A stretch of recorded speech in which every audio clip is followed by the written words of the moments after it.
ሀብት፣ ስልጣንና ክብር ሁሉንም ነገር ሊገዙ ይችላሉ? ማቴዎ ቫለንቴ ለዓመታት በዚህ ያምን ነበር። እስከዚያች ቀን ድረስ አንዲት ሴትና ልጇ የቤቱን ብቻ ሳይሆን የልቡን በር ሲያንኳኩ ዓለም የበረዱ ሰው ብላ የምትጠራው ዝነኛው ነጋዴ ልቡ መቅለጥ ጀመረ። ሁሉም ነገር የጀመረው በዝምታ በተዋጠው መኖሪያ ቤት ውስጥ ድንገት በሰማው የልጅ ሳቅና የዳቦ መዓዛ ነበር። ነገር ግን ይህ ለውጥ ብዙም ሳይቆይ የስም ማጥፋትና የክፋት ሰለባ ሆነ። የዓለማችን ትልቁ ባለሀብት ከሰራተኛው ጋር የሚሉ ወሬዎች በየቦታው ሲሰራጩ ማቴዎ የሚወደውን ሰው ይጠብቃል ወይስ ለዝናው ሲል አሳልፎ ይሰጣል? ሶፊያስ በድጋሚ ማመን በጀመረችበት ቅስፈት ዓለም ፊቷን ስታዞርባት ምን ታደርግ ይሆን? የማይቻለውን የሁለት ዓለማት ግንኙነትና ከጥላቻ ጀርባ የተደበቀውን እውነተኛ ፍቅር የሚያሳየውን ይህን አስደናቂ ታሪክ እስከ መጨረሻው ተከታተሉት። ሰላም ውድ ቤተሰቦቻችን እንደምን አላችሁ? ታሪኩን ከመጀመራችን በፊት እስኪ ከየት ሆናችሁ ይህን አስደናቂ ታሪክ እየተከታተላችሁ እንደሆነ ኮሜንት ላይ ጻፉልን። እነዚህ ታሪኮች ምን ያህል ርቀት መጓዝ እንደሚችሉ ማወቅ ስለምንፈልግ ያላችሁበትን ሀገር ዓለም የከተማችሁን ስም ጻፉልን። አንዲት የደግነት ተግባር የሰውን ሕይወት ትቀይራለች ብላችሁ የምታምኑ ከሆነ ደግሞ ላይክ አድርጋችሁ ጀምሩት። የእናንተ አንድ ላይክ ለቻናላችን እድገት ትልቅ ዋጋ አለው። እንደዚህ አይነት ታሪኮችን መስማት የምትወዱ ከሆነ ደግሞ ሰብስክራይብ በማድረግ ቤተሰባችንን ተቀላቀሉ። በየቀኑ የምንለቃቸው ቆንጆ ታሪኮች እንዳያመልጧችሁ የደወል ምልክቱን ተጫኑ። አሁን በቀጥታ ወደ ዛሬው አስደናቂ ታሪክ እንመለስ። በጣም ብዙ ገንዘብ ነው። ቢሊዮነሩ ሰራተኛዋን ለመፈተን እንደተኛ አስመሰለ። ነገር ግን ያየው ነገር ከው አድርጎ አስቀረው። ማቴዎ ቫለንቴ በቀላሉ የሚግባቡት ሰው አልነበረም። በ38 ዓመቱ የሪል ስቴት የቴክኖሎጂና የፋይናንስ ኢምፓየር የሆነው የቫለንቴ ግሩፕ ባለቤት ነበር። በሞናኮ የበረዶ ነጋዴ በሚል ስም ይታወቃል። የቁም ነገር ፊቱ፣ ስሜት አልባ ድምጹና ትክክለኛ እንቅስቃሴዎቹ የእያንዳንዱ ሰኮንድ ህይወቱ በሚሊሜትር የተለካ እንደሆነ ይናገሩ ነበር። በኢንቨስትመንቱም ሆነ በፕሮግራሙ ሌላው ቀርቶ በግል ህይወቱም ቢሆን ምንም ነገርን ለእድል የማይተው አይነት ሰው ነበር። በእሱ ውስጥ ያለው ነገር ሁሉ ይሰላል። ነገር ግን ከዚህ ግልጽ ፍጹምነት በስተጀርባ በክህደት የተሞላ ታሪክ ያለው ሰው ተደብቋል። ከዓመታት በፊት የቀረበው የንግድ አጋሩ በሚሊዮኖች የሚቆጠር ገንዘብና በሰዎች ላይ የነበረውን ጥቂት እምነት ያሳጣው ወጥመድ አዘጋጅቶበት ነበር። ከዚያን ጊዜ ጀምሮ ማቴዎ ማንንም አያምንም። ረዳቶቹም ሆኑ የሱ የቤት ሰራተኞች፣ ሌላው ቀርቶ የንግድ አጋሮቹ እንኳን በጣም ሊቀርቡት አልቻሉም። ባህርን በሚመለከት ኮረብታ ላይ በሚገኘው ግዙፍ መኖሪያ ቤት ውስጥ ሁሉም ነገር እንከን የለሽ ይመስላል ከአንድ ነገር በስተቀር። የቤት ሰራተኛን ከአንድ ሳምንት በላይ ማቆየት አልቻለም። አንዳንዶቹ በማቴዎ ባህሪ ምክንያት ይለቃሉ፣ ሌሎች ደግሞ ያን ቀዝቃዛና ጸጥተኛ ቦታ ትኩረት መቋቋም አይችሉም እና ምንም ሳይናገር ከስራ የመሰናበቻ ደብዳቤያቸውን ብቻ ይፈርማል። አልፎ አልፎ የግሩፑ የሰው ኃይል አስተዳደር አዳዲስ ማስታወቂያዎችን ማውጣት አለበት። ልምድ ያላት የቤት አስተዳዳሪ ትፈለጋለች። ጥሩ ደሞዝ፣ ከፍተኛ ፍላጎት። መላው ሞናኮ የሥራ ከፍተኛ ክፍያ የሚከፈልበትና ለመቆየት ደግሞ በጣም አስቸጋሪው እንደሆነ ያውቃል። በዚያው ጠዋት ማቴዎ በዋናው ሳሎን ውስጥ ሆኖ የአንዲት አዲስ እጩ ሰነድን እየገመገመ ነበር። ብዙም አይጠብቅም። ፈገግ ያሉ ፊቶችንና ባዶ ቃላትን አይቶ ለምዷል። ሰዓቱ 3 ሰዓት ሲል በሩ በቀስታ ተከፈተ። እንደምን አደሩ አቶ ቫለንቴ አለች አንዲት ሴት በቆራጥ ድምጽ። እኔ ሶፊያ ሬስ ነኝ፣ ለስራው መጥቻለሁ። ማቴዎ ቅንድቡን ከፍ አድርጎ ቀና ብሎ ተመለከታት። ከፊቱ የ30ዎቹ መጀመሪያ ላይ ያለች ሴት ቆማለች። ቀለል ያለ አቋም፣ በዝቅተኛ ጅራት የታሰረ ቀላል ቡናማ ጸጉርና በህይወት የተሞሉ አረንጓዴ አይኖች አሏት። ውድ ብራንድ ያልሆነ ግን ደግሞ ንጹህና በሚገባ የተተኮሰ ቀላል ልብስ ለብሳለች። የሥራ መደቡ አሁን እንዲህ የሚለው ነው፣ በጥልቀትና በዝግታ ተናገረ። የሥራ መደቡ? ሶፊያ ፈገግ አለች። እንግዲህ ኢንተርኔት ላይ ባሉ አስተያየቶች መሰረት የመጽናት ፈተና ነው እንጂ የሥራ መደብ እንኳን አይደለም። እዚህ መስራት ኒንጃ ማሰልጠኛ ካምፕ ነው ይላሉ። አንድ ሰው 1 ሳምንት ከቆየ ሜዳሊያ ይገባዋልም እያሉ ነው። ማቴዎ በቀስታ አይኖቹን ከፈተ። ከፊቱ ማንም በዚህ አይነት ዘና ባለቃና ሲያናግረው አልለመደም። ፋይሉን ዘጋውና ክርኑን ጠረጴዛው ላይ ደገፈ። የሥራ ልምድ፣ አጭርና ግልጽ በሆነ መንገድ ተናገረ። በቅንጦት ሆቴል ውስጥ ክፍሎችን በማጽዳት ሰርቻለሁ። ከዛም አረጋውያንን በመንከባከብ ላይ አተኮርኩ እና ትንሽ የምግብ ዝግጅትም ሰርቻለሁ። እና ደግሞ ሰዎች ሲቆጡ የማረጋጋበት ልዩ ተሰጥኦ አለኝ። እና እሱ ይሄንን ቤት ለማጽዳት ምን ፋይዳ አለው ሲል ማቴዎ ምንም ሳይመስለው መለሰ። አለው፣ እና የቤቱ ባለቤት በመላው ሞናኮ በጣም ጨቅጫቃ በመባል ይታወቃል። ነጋዴው ለጥቂት ሰኮንዶች በዝምታ ተመለከታት። የእርሱ ግራጫማ እይታ ማንኛውንም ሰው ሊያስፈራ ይችላል። እሷ ግን ለቅስፈት እንኳን አይኖቿን አላራቀችም። እኔ ቀልደኛ አልፈልግም አለ በመጨረሻ። እንዴት ያሳዝናል ስትል በልብ በሙሉነት መለሰች። መቀለድ የነፍሴ አካል ነው። ነገር ግን ወለሉን በላዩ ላይ ቁርስ መብላት እስከሚቻል ድረስ እንዲያብረቀርቅ ማድረግም እችላለሁ። ከረጅም ጊዜ በኋላ ለመጀመሪያ ጊዜ ማቲዮ የከንፈሩ ጫፍ ወደ ላይ ሊንቀሳቀስ እንደሆነ ተሰማው። ፈገግ አላለም። ነገር ግን በውስጡ ያለ የሆነ ነገር ትንሽ ሲላላ ተሰማው። በጣም ጥሩ ሲል ፈቀደ። የ1 ሳምንት የሙከራ ጊዜ ሰጥሻለሁ። ነገር ግን ብዙ ተስፋ አታድርጊ። አብዛኞቹ 7ኛው ቀን ላይ እንኳን አይደርሱም። በጣም ጥሩ አለች ሶፊያ በጉጉት። ሁሉ ጊዜም ሪከርድ መስበር ፈልግ ነበር። ስምምነቱን ለማጽናት እጇን ዘረጋችለት። ማቲዮ አመነታ። በመጨረሻም ግን ጨበጣት። የሷ መዳፍ ሞቅ ያለ ለስላሳና ጠንካራ ነበር። እሱ ከሚያውቀው ከቀዝቃዛውና ከራቀው ዓለም እጆች በጣም የተለየ ነበር። ሶፊያ ስትሄድ ማቲዮ ለጥቂት ጊዜ በዝምታ ቆየ። በውስጡ የሆነ ነገር ይህች ሴት የተለየች እንደሆነ ይነግረው ነበር። 1 ሳምንት ብቻ እንደሆነ፣ ሁሉም ነገር እንደተለመደው እንደሚያልቅ ለራሱ ደጋግሞ ነገረው። ነገር ግን የሱ አካል የሆነው ከዓመታት በፊት ላለመስማት የወሰነው ክፍል ተቃራኒውን በሹክሹክታ ተናገረ። በዚያው ቀን ከሰዓት በኋላ ሊፈትናት ወሰነ። የሱ ተሳቢ አይምሮ እቅድ አወጣ። ያ እውነተኛ ፈገግታ እንደ ሌሎቹ ሁሉ ጥቅምን የሸፈነ እንደሆነ ለማረጋገጥ ፈለገ። ቢሮ ውስጥ ካዝናውን ከፍቶ በርካታ የገንዘብ ጥቅሎችን አወጣ። አንዳንዶቹ መሬት ላይ እንዲወድቁ በማድረግ እንዲታዩ አደረጋቸው። ከዚያም ወንበሩ ላይ ጋደም ብሎ ተኝቶ እንደሆነ አስመሰለ። ከጥቂት ደቂቃዎች በኋላ በሩ ላይ መቆርቆር ሰማ። መግባት እችላለሁ አቶ ቫለንቲ? ሶፊያ ጠበቀች። ግቢ ሲል በሹክሹክታ ድምጽ የተኛ መስሎ መለሰ። እሷ የጽዳት ጋሪዋን ይዛ ገባች። ስራዋን በተፈጥሯዊ ሁኔታ ትሰራ ነበር። እንብዛም የማይሰማ ዜማ ታዜማለች። ማቲዮ አይኖቹን አጥብቦ ካስመሰለበት እንቅልፍ ሆኖ ይከታተላት ነበር። ሶፊያ ለገንዘቡ ትኩረት ሳትሰጥ ማጽዳቷን ቀጠለች። ጨርቅ ለማንሳት ጎንበስ እስከምትልና የተበታተኑትን ብሮች እስከምታይ ድረስ አካሏ ለቅስፈት ቆመ። ማቲዮ ትንፋሹን ዋጠ። እዚህ ጋር ነው ብሎ አሰበ። እስኪ ምን እንደምታደርግ እንያት። የሚገርመው ነገር ግን ሶፊያ ገንዘቡን አልደበቀችም። ይልቁኑ በጥንቃቄ ሰበሰበችው። እያንዳንዱን ብር እያስተካከለች ጠረጴዛው ላይ አስቀመጠችው። ከዚያም በአራት ማዕዘን ቅርጽ አደረገችው። ከዚያም በክበብ እና በመጨረሻም በትንሽ ሳቅ በልብ ቅርጽ አደረገቻቸው። ማቲዮ ያስመሰለውን መረጋጋት ሊያጣ ጥቂት ብቻ ቀረው። ሶፊያ ከኪሷ ትንሽ የሚለጠፍ ማስታወሻ አውጥታ የሆነ ነገር ጽፋ ከገንዘቡ ጎን ለጠፈችው። ገንዘብም በደንብ እንዲበዛ መደራጀት ያስፈልገዋል። ፈገግ የሚል ፊት። ማቲዮ ከወንበሩ ላይ ሆኖ እንዳይስቅ ከንፈሩን መንከስ ነበረበት። በህይወቱ ማንም የእርሱን ብሮች ተጠቅሞ የልብ ቅርጽ ሰርቶ አያውቅም። ሶፊያ ማጽዳቷን ስትጨርስ ምንም ሳትጠራጠር ያንኑ ደስ የሚል ዘፈን እያዜመች ወጣች። ዝምታው በድጋሚ ቢሮውን ሲሞላው ማቲዮ በቀስታ ተነሳ። ትንሿን የልብ ቅርጽ ገንዘብና በላዩ ላይ ፈገግታ ያለበትን ቢጫ ማስታወሻ ተመለከተ። በሆነ ምክንያት ሊጥለው አልቻለም። በጥንቃቄ አጥፎ በቢሮ መሳቢያ ውስጥ አስቀመጠው። በዚያ ምሽት ወደ ክፍሉ ሲወጣ ስለተፈጠረው ነገር አሰበ። አንዲት ተራ የቤት ሰራተኛ ማንም ያላደረገውን ነገር ከዓመታት በኋላ ማድረግ ችላለች። ይኸውም እሱን ማሳቅ ነበር። በሚቀጥለው ጧት የማቲዮ ቫለንቲ መኖሪያ ቤት የተለየ ስሜት ይዞ ነቃ። ፀሐዩ በረጅም መስኮቶች በኩል ሰርጎ በመግባት የሳሎኑን የሚያብረቀርቅ ማርማር ያበራ ነበር። ሶፊያ ገና ሰዓቱ ሳይደርስ እዚያ ነበረች። በኃይል እየተንቀሳቀሰች በእጆቿ ሎሚና የዱር አበባዎች ያሉበት ቅርጫት ይዛ ነበር።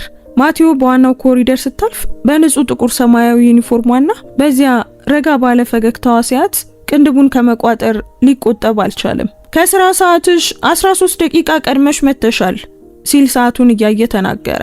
የትርፍ ሰዓትን አልፈቅድም። የትርፍ ሰዓት አይደለም፣ ምንም ሳይመስላት መለሰች። ቀኑ ከመጀመሩ በፊት ቤቱን እያሞኩት ነው። ማቲዮ ምንም አልመለሰም። ቡናውን በመጎንጨት ወደ ሊፍቱ አመራ። ነገር ግን በሮቹ ሲዘጉ ከቤት እቃዎቹ ጋር በደስታ ስታወራ ድምጿ ይሰማ ነበር። እንደምን አደሩ አቶ ሰዓት፣ ንቁ፣ ቀኑ ቀድሞ ጀምሯል።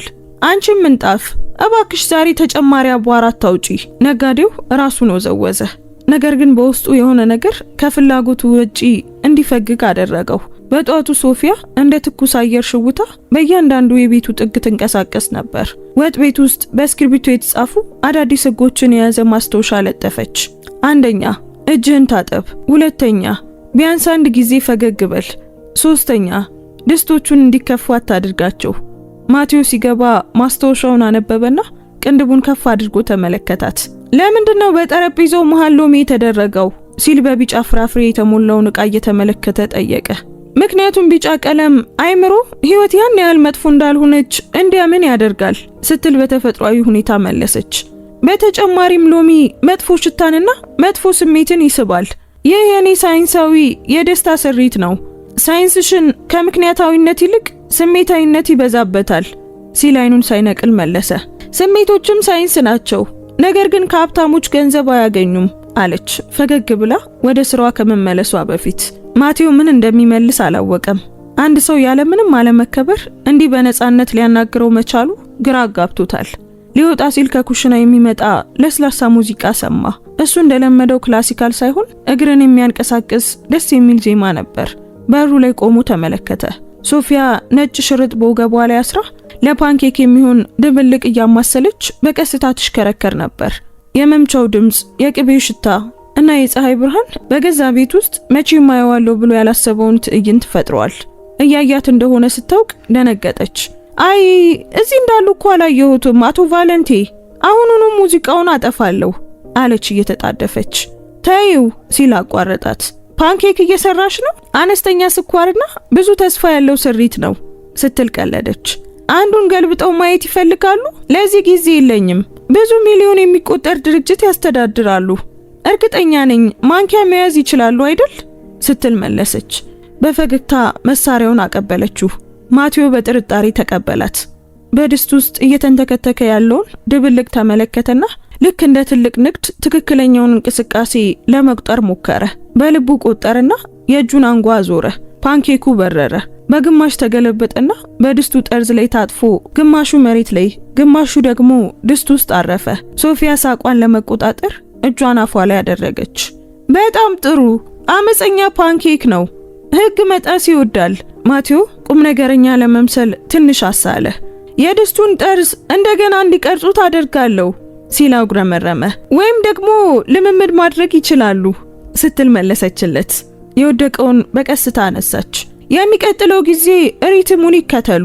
1 2 3 ከዛ መገልበጥ። ሪትም የለኝም። በእርግጥ አሉት አለች ያለምንም ጥርጥር። አካላችሁ ሙዚቃው እንዲሰማው መተው ብቻ ነው የሚያስፈልገው።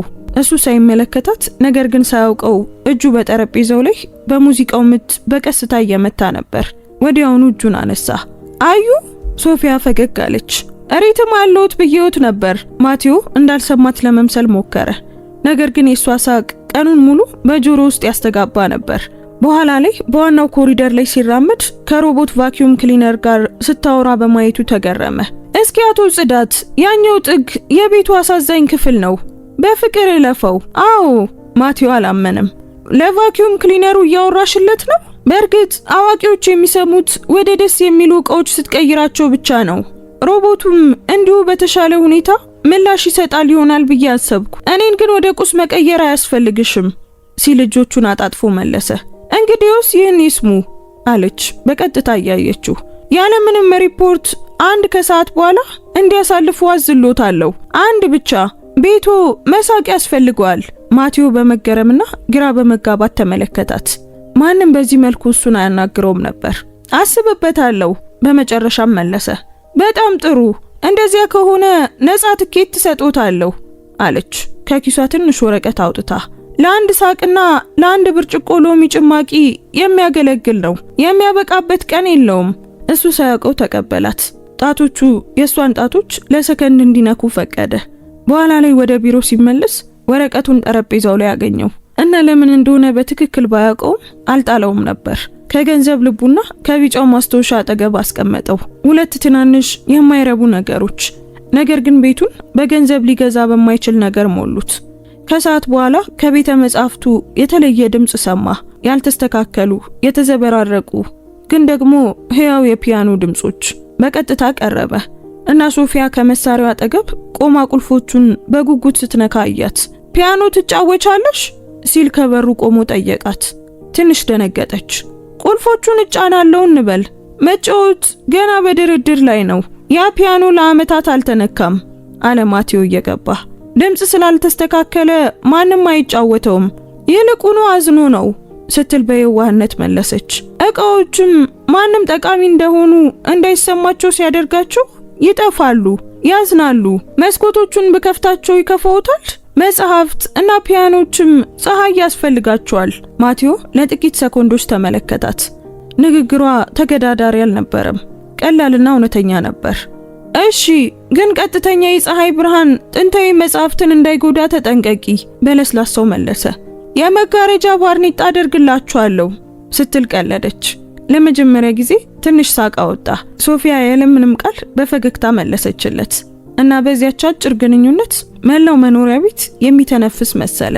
በዚያ ምሽት ለስብሰባ ለመውጣት ሲዘጋጅ ማቴዎ ከረቫቱን በትክክል ማሰር አልቻለም። ባልተለመደ ሁኔታ ተረብሾ በቁጭት ተሳደበ።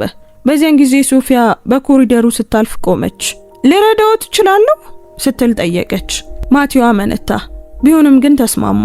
በቀስታ ቀረበች። ጨርቁን በጥንቃቄ ያስተካከለችና በጥቂት ሰኮንዶች ውስጥ ማሰሪያው ፍጹም ሆነ።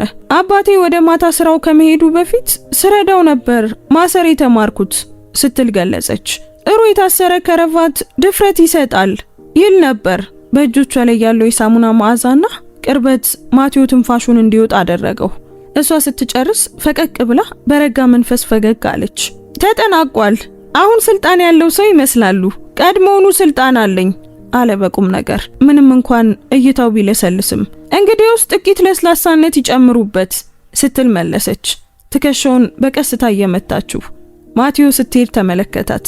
ከረጅም ጊዜ በኋላ ለመጀመሪያ ጊዜ በመስታወት ሲመለከት ያየው ጨካኙን ነጋዴ ብቻ አልነበረም፣ ሳያውቀው መለወጥ የጀመረን ሰው ነበር። በዚያ ምሽት ማቴዎ ዘግይቶ ተመለሰ። መኖሪያ ቤቱ ጸጥ ብሎ ነበር፣ ግን እንደ ቀድሞ አይሰማም ነበር። በአየር ውስጥ የሆነ የተለየ ነገር አለ፣ ሊገልጸው ያልቻለው። ምናልባት አሁንም በኩሽና ውስጥ የሚንሳፈፉ የቅቤና የቫኒላ መዓዛ ወይም ደግሞ በግድግዳዎቹ መካከል የተያዘ የሚመስለው ለስላሳ ዜማ ሊሆን ይችላል። በረንዳው ላይ ባለ አበባ ማስቀመጫ ላይ የተለጠፈ ትንሽ ወረቀት አየ። ሶፊያ ከሰዓታት በፊት የሰጠችው ትኬት ነበር። አሁን ግን አዲስ ዝርዝር ነበረው። አንድ ሰው በእርሳስ ከስሩ እንዲህ ብሎ ጽፎ ነበር። ለግማሽ ሳቅና ለግማሽ ሎሚ ተቀይሯል። ነገ ቀሪውን አሟላለሁ። ማቴዎ በዝምታ ከመሳቅ ሊቆጠብ አልቻለም። ግማሽ ሎሚ ሲል በሹክሹክታ ተናገረ። የማይታመን ነው። ወደ ቢሮ ወጣና ቢጫውን ማስታወሻና የገንዘብ ልቡን ያስቀመጠበትን መሳቢያ ከፈተ። ጎን ለጎን አስቀመጣቸው እና ለብዙ ሰከንዶች ሲመለከታቸው ቆየ። 3 ቀላል ወረቀቶች፣ 3 ምንም አይነት የኢኮኖሚ ዋጋ የሌላቸው ምልክቶች። ሆኖም ግን ከማንኛውም የሚሊዮን ዶላር ውል የበለጠ ስሜት ቀሰቀሱበት። በሚቀጥለው ጠዋት ሶፊያ በዚያው ቀደም ብላ ደረሰች። ፀሐይ ገና በባህሩ ላይ ብቅ ስትል እሷ ሳሎኑን እየጠረገች ነበር። እንደምን አደሩ አቶ ቫለንቴ ስትል ሳትመለከተው መጥረጊያዋን እንደያዘች ሰላምታ ሰጠች። ዛሬ አየሩ ጥሩ ነገሮች ይሸታል። አየር ሽታ የለውም በደረቅ ቃና መለሰ። እንግዲያውስ ተስፋ ይሆናል መለሰችለት። መጥረጓን አላቆመችም። ማቴዎ አይኑን አሽከርክሮ ወደ ቢሮ መጓዙን ቀጠለ። ነገር ግን በሩን ሲዘጋ ለመጥረጊያው በሹክሹክታ ስትናገር ሰማት። አትጨነቅ፣ እሱም ፈገግታን ይማራል፣ ብቻ የጊዜ ጉዳይ ነው። ጠዋቱን ሙሉ ማቴዎ በፋይናንስ ሪፖርቶቹ ላይ ለማተኮር ሞከረ። ነገር ግን በስክሪኑ ላይ ያሉት ቃላት የሚጠፉ ይመስሉ ነበር። በመጨረሻም ተነስቶ ከቢሮ ወጣ። በድጋሚ ያንኑ ለስላሳ የዜማ ድምጽ እስኪሰማ ድረስ በኮሪደሩ ላይ ያለምንም ዓላማ ተራመደ። በምግብ ቤቱ በር ላይ ቆመ። ሶፊያ የልጅነትና ቀላል ቀናትን የሚያስታውስ ዘፈን እየዘፈነች ቁሳቁሶቹን በጨርቅ ታጸዳ ነበር። ድምጿ ሞቅ ያለና ግልጽ ነበር። ስታየው ግን አቋረጠች። ረበሽኮት እንዴ ስትል በይቅርታ ፈገግታ ጠየቀች። አይ ቀጥይ፣ ሙዚቃው አይረብሽም ሲል መለሰ። መልሱ ራሱንም አስገረመው። እሷም አንገቷን ነቅንቃ ወደ ስራዋ ተመለሰች። ማቴዎ እያያት ጥቂት ሰኮንዶች እዚያው ቆየ። በሷ ውስጥ በጣም የሚያስደንቀው ነገር ነበር። መልኳ ወይም አነጋገሯ ሳይሆን የቤቱን ባዶ ቦታዎች በህይወት የምትሞላበት ያቅለት ነበር። በኋላ ላይ በረንዳ ላይ ቡና እየጠጣ ሳለ ሶፊያ የአንድ ብርጭቆ ሎሚ ጭማቂ ይዛ መጣች። የጸረ ጭንቀት ህክምና ቁጥር 2 ሙከራ አለች፣ ጠረጴዛው ላይ እያስቀመጠች። ሎሚ ከማር ጋር ምንም የጎንዮሽ ጉዳት የለውም። ሕክምና አያስፈልገኝም ማቴዎ መለሰ።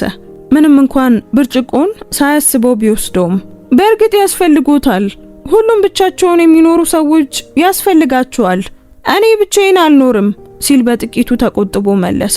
በሰዎች ተከበው ይኖራሉ፣ ግን ያ ተመሳሳይ አይደለም አለች ያለ ፍርድ በለስላሳ እይታ እያየችው።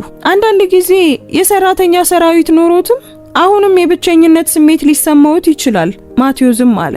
ማንም እንዲህ አያናግረውም ነበር። ማንም በምስጋና ወይም በፍርሃት ሳይሸፍን እንዲህ ያለ ቀጥተኛ ነገር ሊነግረው አይደፍርም ነበር። እና አንቺ ስለዚህ እንዴት አወቅሽ? በጉጉት ጠየቃት።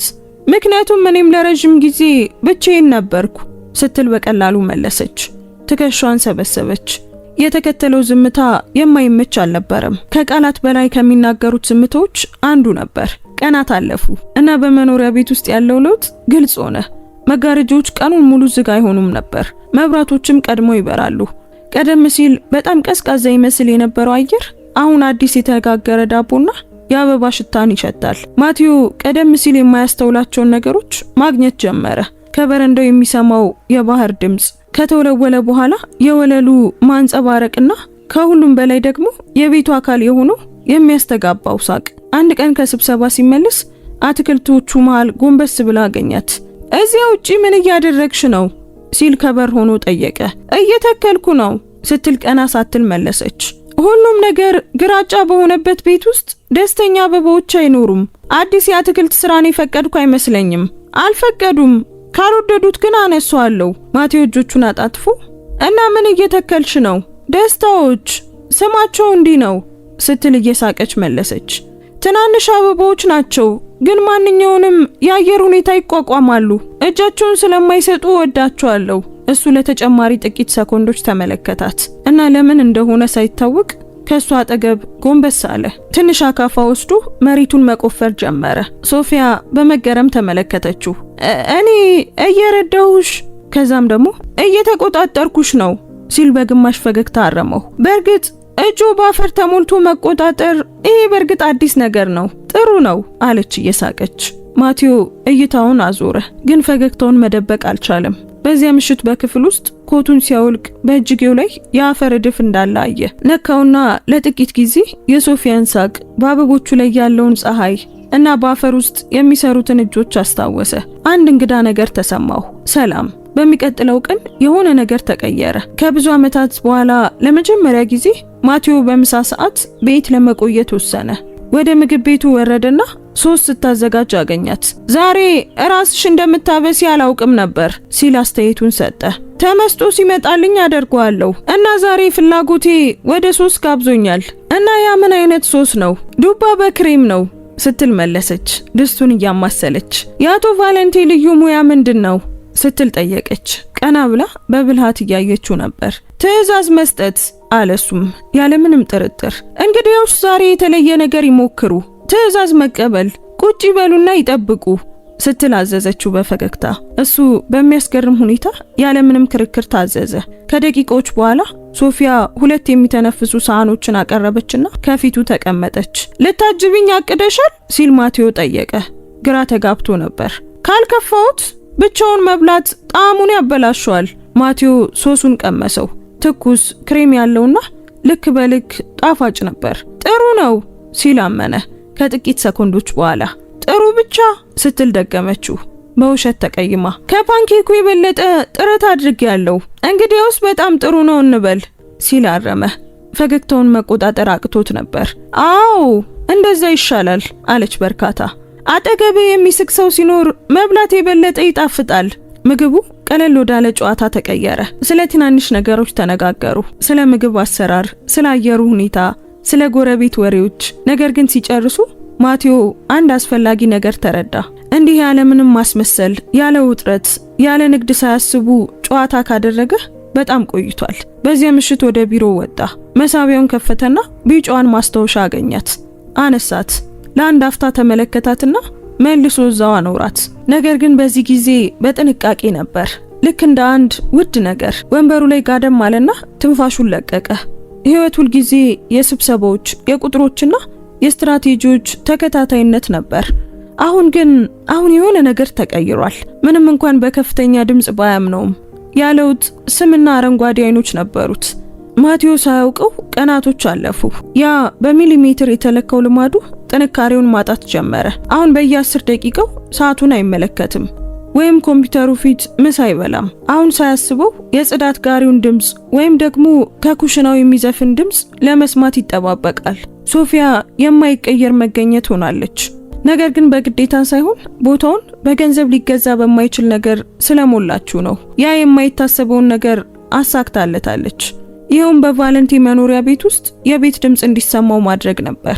አንድ ጧት ማቴዎ ከለመደው ቀድሞ ወረደ። የትኩስ ዳቦ መዓዛ በአየሩ ውስጥ ይንሳፈፋል። ጠረጴዛው ላይ ኩባያዎች፣ የጭማቂ ጀበናና ወርቃማ ኩኪዎች ያሉበት ሳህን ነበር። ለቦርድ ስብሰባ ቁርስ አዘጋጅተሻል? ሲል ቅንድቡን ቋጥሮ ጠየቀ። አይ ለእርሶ ነው ስትል ሶፊያ መለሰች፣ ከምድጃው ላይ አይኗን ሳትነቅል። አንዳንድ ጊዜ ቀኑ በደግነት እንዲጀምር ጣፋጭ ነገር መብላት ያስፈልጋል። እኔ ጣፋጭ መብላት አልለመድኩም፣ ለዛ እኮ ነው አለች ትሪውን እያወጣች። ትንሽ ስኳር ለነፍሱ ጥሩ ይሆንለታል። ማቴዎ አጉረመረመ። ነገር ግን በመጨረሻም አንድ ኩኪ ቀመሰ። ጠንከር ያለና የቀረፋ ጣዕም ያለው ነበር። ተቀባይነት አላቸው ሲል ማቴዎ አጉረመረመ። ሶፊያ እጆቿን አጣጥፋ ተመለከተችው። ተቀባይነት አላቸው? እንደው ምንኛ ቸርኖት! እንዲህ ብለው ደረጃ የሚሰጡ ከሆነ የሚቀጥለው ጊዜ ደረቅ ዳቦ ብቻ ነው የምሰራው። እሱ ቁም ነገረኛ ለመምሰል ሞከረ። ነገር ግን እሷ በውሸት ቁጣ የምታየው መንገድ ሙሉ በሙሉ ረታው። በመጨረሻም ሳቀ። ለስላሳ ግን እውነተኛ ሳቅ። እሺ በጣም ይጣፍጣሉ። አዎ እንደዚህ ሲሆን ደስ ይለኛል። ተቀባይነት አላቸው ሆ ስትል መለሰች። እና ያስታውሱ የሆነ ነገር ሲጣፍጦት መናገርም ይቻላል። ቀሪው ቀን በሰላም አለፈ። ምንም እንኳን ማቴዎ ሶፊያ ከመጣች ጀምሮ ስለ አንድ ነገር ቢያስብም አንድ ጊዜም እንኳን ድምጹን ከፍ አድርጎ ተናግሮት አያውቅም። ከሰዓት በኋላ አንዳንድ ሰነዶችን እየገመገመ ሳለ የመጋጨት ድምጽ ወደ ቤተ መጻሕፍቱ እንዲመለከት አደረገው። ምንድነው እሱ ሲል በከፍተኛ ድምጽ ጠየቀ። ሲገባ የአባቱን ጥንታዊ ሰዓት ጠረጴዛው ላይ እንደ ሁልጊዜው ሳይንቀሳቀስ አገኘው። ሶፊያ አጠገቡ ሆና በትኩረት ትመለከተው ነበር። ያንን ሰዓት ነክተሽዋል ሲል ጠየቀ፣ በድንጋጤና በንዴት የተቀላቀለ ስሜት። ብቻ ላጸዳው ፈልጌ ነበር አለች እሷ። ነገር ግን መዘወሪያው እንደተጣበቀ አስተዋልኩኝ። ምናልባት ላስተካክለው እችል ይሆናል። መሞከር አያስፈልግሽም፣ ባለሙያዎች አይተውታል እና ማንም ሊሰራው አልቻለም። ሶፊያ ትከሻዋን ሰበሰበች። እንግዲህ እኔ ባለሙያ አይደለሁም፣ ግን የሚቻለውን መሞከር እወዳለሁ። እችላለሁ? ማቴዎ አመነታ። አይምሮ አይለው ነበር። ነገር ግን በንግግሯ ውስጥ ያለው ነገር እሺ እንዲል አደረገው። ቀጥይ። እሷ የጀርባውን ክፍል በጥንቃቄ አነሳች። ከፀጉሯ ላይ ፒን ተጠቀመችና አንዲት ትንሽ ስፕሪንግ አዞረች። ማቴዎ በዝምታ ይከታተል ነበር። በድፍረቷ ይደነቅ ወይስ ስለ ሰዓቱ ይጨነቅ አላወቀም። በድንገት ክሊክ የሚል ድምጽ ተሰማና ለአመታት ያልተሰማው ድምጽ መጣ። ሰዓቱ መቁጠር ጀመረ። ማቴዎ ሳይንቀሳቀስ ቀረ። ሊሆን አይችልም ሲል አጉረመረመ። ሶፊያ ፈገግ አለች። አንዳንድ ጊዜ ትንሽ ግፊትና ትንሽ እምነት ብቻ ነው የሚያስፈልገው። እሱ መገረሙን መደበቅ ሳይችል ተመለከታት። ይህን ሰዓት አባቴ ልጅ እያለሁ ነው የሰጠኝ አለ በዝቅተኛ ድምጽ። ከመተኛቱ በፊት በየምሽቱ ይጠቀመው ነበር። ሲሰራ የሰማሁት የመጨረሻው ቀን እሱ በሞተበት ቀን ነበር። ከዚያ ወዲህ ምንም አይሰራም። ሶፊያ ዝም አለች። ምንም ማለትም አያስፈልግም ነበር። ቋሚውን ምት እያዳመጠች እጇን በሰዓቱ ላይ ብቻ ኖረች። ምናልባትም አልተሰበረም ነበር አለች በለስላሳ ድምጽ። አንድ ሰው በድጋሚ እስኪቀሰቅሰው ድረስ እየጠበቀ ነበር። ማቴዎ ተመለከታት። ለአመታት ማንም እንዲህ ቀለል ያለና ጥልቅ ነገር ነግሮት አያውቅም። በጉሮሮ ላይ እብጠት ተሰማው እና በፊቱ ላይ ያለው ስሜት እንዳይታይ ዘወር አለ። አመሰግናለሁ አለ በመጨረሻ። እኔን አያመስግኑኝ። በድጋሚ ለመኖር የወሰነው ሰዓቱ ነው። በዚያ ከሰዓት በኋላ ማቴዎ ወደ ስራ አልተመለሰም። የሰዓቱ ድምጽ ዝምታውን ሲሞላው በሳሎን ውስጥ እየተራመደ ቤቱ አለ። በሆነ ምክንያት ያ የሰዓቱ ድምጽ እንደ ቀድሞ አይሰማም ነበር። የጠፋ ጊዜ ማስታወሻ ሳይሆን ገና የሚመለስ ነገር እንዳለ የሚያሳይ ነበር። በሚቀጥለው ቀን በቫለንቲ ግሩፕ ቢሮዎች ውስጥ የሆነ ነገር ትኩረት መሳብ ጀመረ። ሰራተኞቹ አለቃቸው ገና በትንሹም ቢሆን ፈገግ እያለ እንደሆነ አስተዋሉ። አንደኛውማ ሞባይሉን እያየ ሲስቅ ሰምቻለሁ ብሎ ማለ። ወሬው በፍጥነት ተሰራጨ። አያችሁ አቶ ቫለንቴ ቢሮ ውስጥ ኬክ በላ። የማይቻል ነው። እሱ የሆቴል ምግብ ብቻ ነው የሚበላው። አዲሷ ሰራተኛ ናት ያዘጋጀችው ይላሉ። በጥቂት ሰዓታት ውስጥ ወሬዎቹ ተባዙ። አንዳንዶቹ ሰራተኞች በለውጡ ተደሰቱ፣ አንዳንዶቹ ግን ያን ያህል አልነበሩም። በእርግጥ ያቺ ሴት እያታለለችው ነው ሲል አንዱ ረዳት በኮሪደሩ ላይ አንሾካሾከ። ማንም እንደዚህ ዝም ብሎ አይቀየርም። ወደ ሶፊያ የሚላኩ እይታዎች ይበልጥ የማወቅ ጉጉት የታከለባቸው፣ አንዳንዶቹ ደግሞ ጠባብ ሆኑ። እሷ ግን ስለ ወሬው ግድ ሳይሰጣት በዚያው የሁል ጊዜ ደስታዋ ስራዋን ትቀጥል ነበር። አንድ ከሰዓት በኋላ የማቴዎን የግል ሰነዶች ለማድረስ ወደ ኩባንያው ዋና መስሪያ ቤት ሄደች። በአንደኛው የስብሰባ አዳራሽ በኩል ስታልፍ ሳታስበው አንድ ውይይት ሰማች። አቶ ቫለንቲ ይል ነበር አንድ የወንድ ድምጽ። አንዳንዶቻችን ከአንዲት የቤት ሰራተኛ ጋር እንዲህ መቀራረብ ስሙን ሊያበላሽ ይችላል ብለን እናስባለን። ተገቢ አይደለም። ትንሽ ዝምታ ሆነ። ከዚያም የማቴዎ ድምጽ ሳይንገጫገጭ ጸንቶ ተሰማ። እና ተገቢ የሆነውን ማን ነው የሚወስነው? ማንም አልመለሰም። እሱ ቀጠለ። ያችን ሴት እዚህ ለአመታት ከሚሰሩት ከብዙዎቹ በተሻለ አውቃታለሁ። እሷ ታማኝ ናት፣ ሰራተኛ ናት። ስለ ክብር አፋቸውን ከሚከፍቱት ከብዙዎቹ በላይ ክብር አላት። ማንም በድጋሚ ስሟን ያለ አክብሮት ካነሳ የሥራ መልቀቂያውን እያዘጋጀ ቢቆይ ይሻለዋል። ሶፊያ እጇን ደረቷ ላይ አኖረች። የሰማችውን ነገር ማመን አልቻለችም። ልቧ በፍጥነት እየመታ በዝምታ ወጣች። በዚያው ምሽት ወጥ ቤቱን እያጸዳች ሳለ ፈገግታዋ ከፊቷ ላይ ሊጠፋ አልቻለም። ማቴዎ ያለምንም ጥርጥር ጥበቃ አድርጎላታል። ለረጅም ጊዜ ማንም እንዲህ አድርጎላት አያውቅም ነበር። ከቢሮ ሲመለስ ጠረጴዛው አጠገብ ጠበቀችው። አመሰግናለሁ አለች በዝቅተኛ ድምጽ። ለምን? ከዩኒፎርም በላይ ዋጋ እንዳለኝ እንዲሰማኝ ስላደረጉኝ። ማቴዎ ምን እንደሚል ሳያውቅ ተመለከታት። አንቺ ከምታስቢው በላይ ትልቅ ዋጋ አለሽ ሲል መለሰ። በመጨረሻም ራሱን በገረመው እውነተኛነት ለጥቂት ሰኮንዶች ማንም አልተናገረም። በሳሎን ውስጥ የሰዓቱ ዝቅተኛ ድምጽና የራቀው ባህር ብቻ ይሰማ ነበር። ሶፊያ አለሱ በመጨረሻም ዝምታውን ሰብሮ። አንድ ሰው በአንድ ወቅት ምን እንዳለኝ ታውቂያለሽ? የተከበሩ ነገሮች አይጠገኑም፣ ይቀየራሉ እንጂ። እንግዲያውስ ያ ሰው መንከባከብ የሚያውቀውን ሰው አይቶ አያውቀውም ማለት ነው ስትል መለሰች። በትኩረት አየችው። ምክንያቱም የሚንከባከቡት ነገር ይጠገናል። ማቴዎ አልመለሰም። እሱ ካመነው በላይ እንደተረዳ በማሳየት በቀስታ አንገቱን ነቀነቀ። በዚያ ምሽት ወደ ክፍሉ ሲወጣ ድጋሚ ሰዓቱን ተመለከተ። በጽኑና በቋሚ ድምጽ መስራቱን ቀጥሏል እና እንዴት እንደሆነ ሳይረዳ ማቴዎ የሱም ህይወት በድጋሚ መንቀሳቀስ እንደጀመረ ተገነዘበ። ቅዳሜ ቀን በጠራ ሰማይና በቫለንቲ መኖሪያ ቤት መስኮቶች በኩል በሚገባ ለስላሳ ነፋስ ነጋ። ሶፊያ ጥቂት ደቂቃዎችን ቀድማ ደረሰች። በዚህ ጊዜ ግን ብቻዋን አልነበረችም። አረንጓዴ አይኖች ያሏት፣ ጸጉሯ በሁለት ጉንጉን የታሰረና ቀለል ያለ ሮዝ ልብስ የለበሰች አንዲት ትንሽ ልጅ እጇን ይዛ ትራመድ ነበር። እማዬ ጥሩ ልጅ እንደመሆን ቃል እገባለሁ ስትል ህፃኗ እጇን እየጨመቀች አንሾካሾከች። አውቃለሁ ሉና፣ ብቻ አጠገቤ ሁኚ እና ያለ ፈቃድ ምንም ነገር እንዳትነኪ እሺ። በቤተ መጻሕፍት ውስጥ አንዳንድ ሪፖርቶችን እየገመገመ የነበረው ማቴዎ ድምጾቹን ከኮሪደሩ ሰማ። ብቅ ሲል ትዕይንቱን አየ። ሶፊያ በግልጽ ተረብሻለች እና አንዲት ህፃን ሁሉንም ነገር በማወቅ ጉጉት ትመለከታታለች። አቶ ቫለንቲ አለች እሷ በጥቂቱ አፍራ። ይቅርታ ጠይቃለሁ። ዛሬ ልጄን የሚጠብቅልኝ ሰው አላገኘውም እና ይዣት መምጣትን መረጥኩ። ካልፈለጉ ሄጄ በኋላ ላይ ልመለስ እችላለሁ። ማቴዎ ለጥቂት ሰኮንዶች ምንም ሳይናገር ተመለከታት። ሐሳቡን ሊቃወም ነበር። ጫጫታን፣ መቆራረጥንና በልማድ ውስጥ ሌሎች መገኘቶችን ይጠላል። ነገር ግን በልጅቷ ጥርት ያለ እይታ ውስጥ ያለ የሆነ ነገር አስቆመው። አያስፈልግም፣ መቆየት ትችላለች አለ በመጨረሻም። እርግጠኛ ኖት? አዎ፣ ብቻ ምንም ነገር እንዳትሰብር ለሱ ቃል እገባለሁ አለች ሉና እጇን በቁም ነገር ከፍ አድርጋ። ማቴዎ ትንሽ ፈገግታ ከማሳየት ሊቆጠብ አልቻለም። ተስፋ አደርጋለሁ እመቤት። ህፃኗ በደስታ ፈገግ አለች እና ለአንድ አፍታ የሆነ ሞቅ ያለ ነገር በአየር ውስጥ አለፈ። ሶፊያ ጠዋቱን ስታጸዳና ስታደራጅ ዋለች። ሉና ግን በሳሎን ሶፋ ላይ ተቀምጣ በደብተር ላይ ስትስል ቆየች። አልፎ አልፎ ግዙፍ ስዕሎችን እና ባህሩን የሚያሳዩትን መስኮቶች ለማየት ቀና ትላለች። ቤቱ በጣም ትልቅ ነው አቶ አለች በድንገት ያለምንም ፍርሃት። አዎ በጣም ትልቅ ነው። ሲል ማቴዎ መለሰ።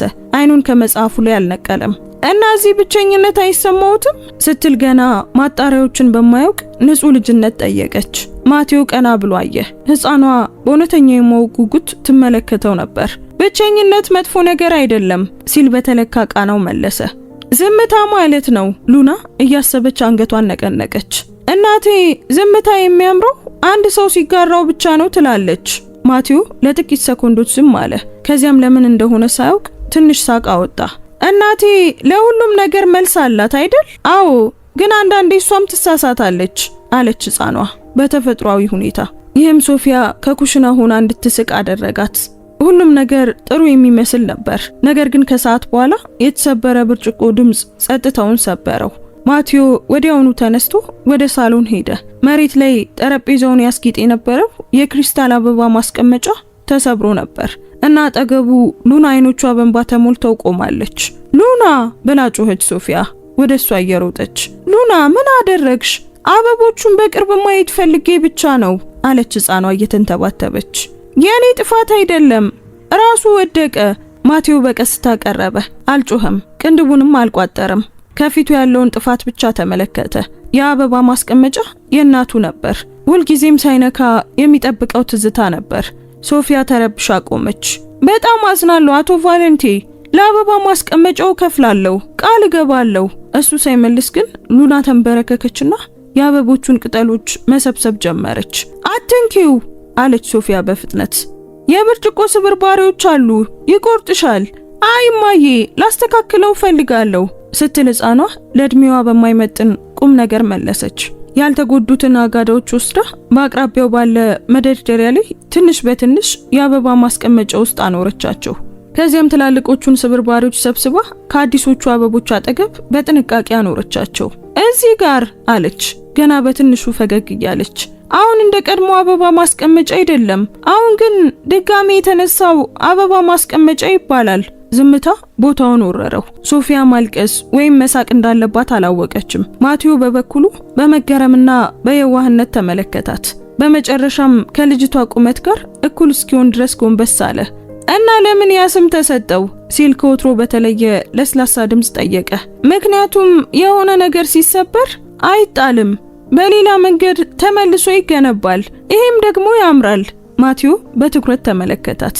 ማንም እንዲህ ያለ ቀላል ትምህርት ከሰጠው ቆይቷል። ልክ ነች ሉና አለ በመጨረሻም። እና ያንን ስም ወድጄዋለሁ። ድጋሜ የተነሳው አበባ ማስቀመጫ። ሕፃኗ ተረጋግታ ፈገግ አለች። አሁን አልተቆጡም? አዎ አልተቆጣውም። ሶፊያ የእፎይታ ትንፋሽ ተነፈሰችና ልጇን አቀፈቻት። ነግሬሽ ነበር ሉና እያለች ማቴዎን እያየች አንሾካሾከች። እሱ እንደሚታየው ያን ያህል አያስፈራም። ማቴዎ ቅንድቡን ሰበሰበ። ይህን ከዚህ ውጪ አትደግሚውም፣ ተረድተሽኛል? ተረድቻለሁ ስትል እየሳቀች መለሰች። ቀሪው ከሰዓት በኋላ በቀላል ሰላም አለፈ። ማቴዎ ወደ ቤተ መጻሕፍቱ ተመለሰ። ነገር ግን በአይምሮ ውስጥ የሕፃኑ አባባል ያስተጋባ ነበር። የሆነ ነገር ሲሰበር አይጣልም። እሱ ራሱ ስንት ጊዜ ተቃራኒውን አድርጓል። ሰዎች፣ ግንኙነቶች፣ ቃላቶች የሚያመውን ሁሉ ይጥለው ነበር። ምናልባት እንዴት እንደሚጠግነው ስላላወቀ ይሆናል። በዚያ ምሽት ሶፊያ ለመሄድ እቃዎቿን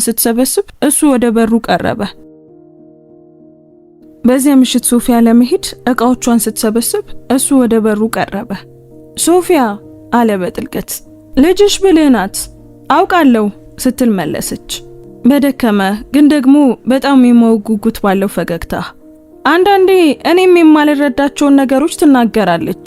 ዛሬ እኔ በሚገባ ተረድቻለሁ አለ ጠረጴዛው ላይ ያለውን ጊዜያዊ አበባ ማስቀመጫ ባይኑ እያየ። ስላመጣሻት አመሰግናለሁ። በእውነት የምትረብሽ መስሎኝ ነበር። አይ አይደለም፣ ትምህርት ነበር ሲል መለሰላት። ድጋሜ የተነሳው አበባ ማስቀመጫ የሚለውን ከመጨመሩ በፊት ለጥቂት ሰኮንዶች ዝም አለ። እሷ በስሜት አንገቷን ነቀነቀች። አንዳንድ ጊዜ ልጆች ህይወትን ከኛ በተሻለ መንገድ ያያሉ። ማቴዎ በዝምታ ተመለከታት እና ለቅስፈት እውነተኛ ፈገግታ የሚመስል ነገር በፊቱ ላይ ታየ። ሲሄዱ ቤቱ በድጋሚ ጸጥ አለ። አሁን ግን ባዶ ዝምታ አልነበረም። አሁን የሚያስተጋባ ነገር አለው። በእያንዳንዱ ጥግ የህፃን ሳቅና የረጋ ከከሰዓት በኋላ ድምፅ የተቀመጠ ይመስል ነበር። ማቴዎ ወደ ጊዜያዊው አበባ ማስቀመጫ ተራመደና በኮሪደሩ ደብዛዛ ብርሃን ስር ተመለከተው። አበቦቹ በብርጭቆ ስብርባሪዎችና በወደቁ ቅጠሎች መካከል አሁንም ቆመዋል። ድጋሜ የተነሳው አበባ ማስቀመጫ በዝቅተኛ ድምፅ ተናገረው እና ከብዙ ዓመታት በኋላ ለመጀመሪያ ጊዜ አባባሉ ስለ አንድ ቁስ ብቻ ሳይሆን ስለ ራሱም እንደሚናገር ተሰማው። በዚያ ምሽት ሲተኛ ከዚህ በፊት አምኖት የማያውቀውን ነገር ተረዳ። ህይወቱን ትርጉም የሚሰጠው ገንዘብ ወይም ስልጣን ወይም ውል አልነበረም። እንዲስቅ የሚያደርጉት ሰዎችና ሊለኩ የማይችሉ ትናንሽ ነገሮች ነበሩ። እንቅልፍ ከመውሰዱ በፊት ስለ ሶፊያ፣ ስለ ልጇና ስለ ቤቱ፣ በመጨረሻም ስለ መንቃቱ አሰበ። በሚቀጥለው ቀን የቫለንቲ መኖሪያ ቤት በመጋረጆች ውስጥ በሚገባ ሞቅ ያለ ብርሃን ነጋ። ቀኑን ኢሜሎችንና የፋይናንስ ሪፖርቶችን በማየት የሚጀምረው ማቴዎ በዚያ ጠዋት ባህሩን ለመመልከት ብቻ መስኮቱ ስር ቆመ። ለምን እንደዚህ እንደሚያደርግ በትክክል አላወቀም። ነገር ግን በአየር ውስጥ እረፍት እንዲወስድ የሚያስገድደው ነገር ነበር። ኩሽና ውስጥ ሶፊያ ፍራፍሬዎችን ጠረጴዛው ላይ እያስተካከለች ታዜም ነበር። የእርሱን ኮቴ ስትሰማ ዞር አለች። እንደምን አደሩ አቶ ቫለንቲ፣ እንደ ሁልጊዜው ቡና ነው ስትል በቀላል ፈገግታ ጠየቀች። አዎ። እና ለጥቂት ጊዜ ቆመ። እነዚያን የቀረፋ ኩኪዎችም እሞክራቸዋለሁ። ኦ ይሄ አዲስ ነገር ነው ስትል መለሰች እየተደሰተች። ይሄ ሁሉ ድፍረት ከየት መጣ? የበረዶ ነጋዴ መቅለጥ የጀመረ ይመስላል ሲል በአሽሙር መለሰላት። ሶፊያ በቀስታ ሳቀች። ያ በድምፅ ውስጥ ይበልጥ ዘና ያለ ያነሰ ጥብቅ የሆነ ቃና ደስ አላት። ተጠንቀቁ፣ በጣም ከቀለጡ ስራውን በስነ ስርዓት የሚይዝሉት ሰው አይኖርም። የረዳቶቼን ብቃትም አታሳንሺ አለ በጥቂት ኩራት። እንግዲያውስ ደህና ኖት ስትል ቀለደችና ቡናውን አቀረበች። ግን እመኑ ቤቱ እንደ ቀድሞ አይደለም።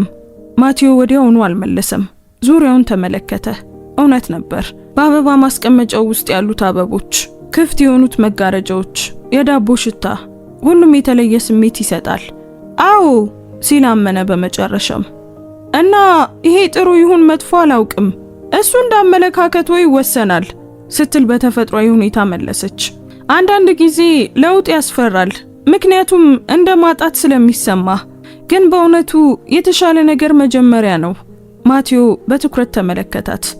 ሁልጊዜም እንደዚህ ነው የምታወሪው ሲል በጉጉት ጠየቀ። አይ ሲፈቀድልኝ ብቻ ነው ስትል በብልሃት መለሰች። እሱ ያለ ፈቃድ ከሚወጡት ሳቆች አንዱን አወጣ። ከዚያም ትላንት ምሽት ጀምሮ አይምሮ ውስጥ ወዳለው ሐሳብ ተመለሰ። ሶፊያ ብሎ ጀመረ። እዚህ በማትሰሪበት ጊዜ ምን ታደርጊያለሽ? ለአንዳንድ ጎረቤቶች አበስላለሁ። እሁድ ደግሞ አንዲት ትንሽ ቤት አጸዳለሁ እና ጊዜ ሲኖረኝ ከልጄ ጋር አነባለሁ። ማንበብ ትወጃለሽ? እወዳለሁ አለች አይኖቿ እያበሩ። ሳይንቀሳቀሱ መጓዝ እንደሚቻል እንዲሰማኝ ያደርገኛል። እና እርሶስ አቶ ቫለንቲ? ማቴዎ ለአንድ አፍታ አሰበ። ከስራ ውጪ ምንም ካነበብኩ አመታት ተቆጥሯል። ድሮ አደርገው ነበር ግን ተውኩት። እንግዲያውስ መመለስ አለቡት ሶፊያ ሐሳብ አቀረበች። ምናልባት ታሪኮችም ለመፈወስ እንደሚያገለግሉ ይረዱ ይሆናል። እሱ ያልጠበቀውን ነገር ግን የሚያስፈልገውን ምክር እንደተቀበለ ሰው በቀስታ አንገቱን ነቀነቀ። በዚያው ከሰዓት በኋላ እሷ ቤተ መጻሕፍቱን ስታጸዳ ማቴዎ ገባና ወደ መደርደሪያዎቹ ቀረበ። የምትመክሪኝ ነገር አለ? ጠየቀ። ሶፊያ በመገረም ቀና ብላ አየች። ለእርሱ? አዎ፣ ቁጥሮችና ውሎች የሌሉበት ነገር። መደርደሪያውን ፈለገችና የሽፋን ቀለሙ የደበዘዘ መጽሐፍ አወጣች። ይሄው አለችው እየሰጠችው። አሮጌው ሰውና ባህሩ። ማቴዎ እንደማያውቀው ቁስ ተመለከተው። ለምን ይሄንን? ምክንያቱም በጣም ስለታገለ፣ በተመሳሳይ ጊዜ ስለተሸነፈና ስላሸነፈ ሰው ነው። ትንሽ እርሶን ያስታውሰኛል። እሱ ምንም ሳይናገር መጽሐፉን ተቀበላት። በዚያ ምሽት ሰዓቱ 4 ሰዓት ሲል ከፈተው። አንዱን ገጽ አነበበ፣ ከዚያ ሌላውን። ሳያውቀው የመጀመሪያውን ምዕራፍ ጨረሰ። እንዲህ ካደረገ አመታት ተቆጥሯል። በሚቀጥለው ቀን በቁርስ ሰዓት ሶፊያ በደስታ በሚያበሩ አይኖች ጠየቀችው። እንዴት ነው ወደዱት? ቀላል ነው ሲል መለሰ። ግን ደግሞ ኃይለኛ ነው ሲል ጨመረበት። በትክክል አለች በርካታ። ተለጥፈው የሚቀሩት ቀላል ነገሮች ናቸው። በዚያ ከሰዓት በኋላ ማቲው ያልተጠበቀ ውሳኔ ያደረገ። ሶፊያ ወጥ ቤቱን አጽድታ ስትጨርስ እሱ እጆቹን ኪስ ውስጥ ከቶ በሩ ላይ ታየ። በዚህ ምሽት ልዩ የሆነ ነገር እንድታበሲ ይፈልጋለሁ አለ። ለራት ስትል በመገረም ጠየቀች። አዎ፣ እና ከኔ ጋር አብረሽ እንድትበይ ይፈልጋለሁ። ከእርሶ ጋር ስትል ደገመችው። ግራ ተጋብታለች። አቶ ቫለንቴ ያ ተገቢ አይሆንም፣ የራት ግብዣ ብቻ ነው ሲል አብራራላት።